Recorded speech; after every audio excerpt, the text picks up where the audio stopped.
All right, Geoff, how about Antonio Gibson? 1,500 when the Washington football team took this guy in the third round of the 2020 NFL draft. People were like, oh, maybe he'll be used in a number of roles. But instead, he became the Washington football team's primary ball carrier as a rookie. So do we think he can go over this mark this year in year two?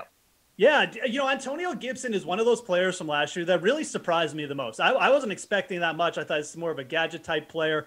Looked explosive, but I didn't really think he had the tools necessary to be an early down back. He looked great as an early down back. He looked great. He really did, running through holes. This is a player I'm very bullish on for next year. I mean, look, average 4.7 yards per carry. He's on a team in Washington too, Jesse. There's really not that much to concern on the depth chart here for Antonio Gibson.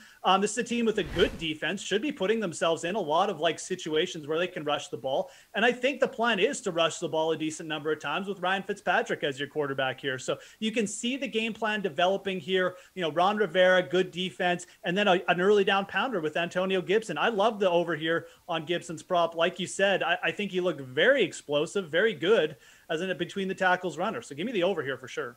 Yeah, Kenny, he played in 14 games as a rookie, rushed for 795 yards, 11 touchdowns. That toe injury costing him that chance at 1,000 yards. But do you like the over for this season?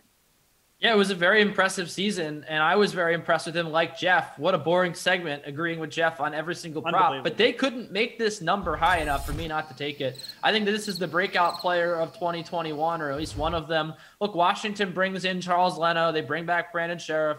They draft Samuel Cosme, who's supposed to be their starter now with Morgan Moses. Jets back in the mix, or out of the mix and the mix in New York. I think that this is a very solid offensive line. I think that this is a team that should run the ball more. And Antonio Gibson, he showcased how talented he is. He's fast, he's explosive, he can get through the holes very easily. I think that this is a guy that has a fantastic year. I'm taking him early in my fantasy drafts, and I'm taking all the props on Mr. Antonio Gibson.